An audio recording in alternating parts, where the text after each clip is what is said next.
Today's legal maxim is writ ab amparo.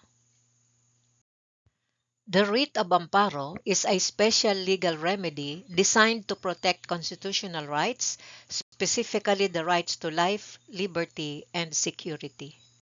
It was created mainly to address issues like extrajudicial killings and enforced disappearances, especially during times when these were disturbingly common. The Supreme Court introduced it through the rule on the writ of amparo, which took effect October 24, 2007, under its power to promulgate rules to protect constitutional rights based on Section 5, Paragraph 5, Article 8 of the 1987 Constitution. Who can file? The aggrieved party, any member of the immediate family, or if no family, any concerned citizen or organization. Against whom? Public officials, private individuals or entities. What it protects: right to life, right to liberty, right to security. Where to file: regional trial courts, Sandigan Bayan, Court of Appeals, or Supreme Court.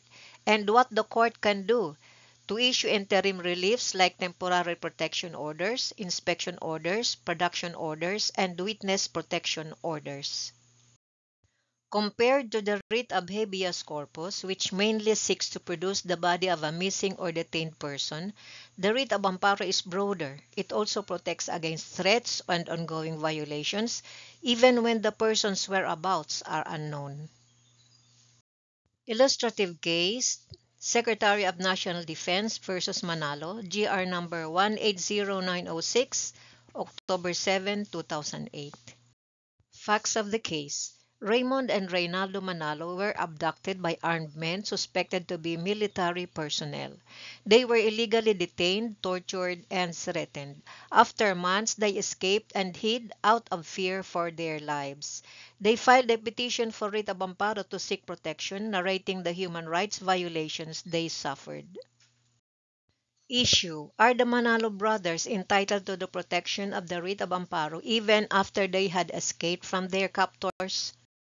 Ruling: Yes. The Supreme Court ruled that the writ of amparo is available not only for ongoing or future violations but also for continuing threats even after the victim escapes or survives the initial act. The court stressed that even though the Manalo brothers were no longer detained, the threats to their lives, liberty, and security persisted. The military and the government were ordered to provide protection and take steps to address the threat.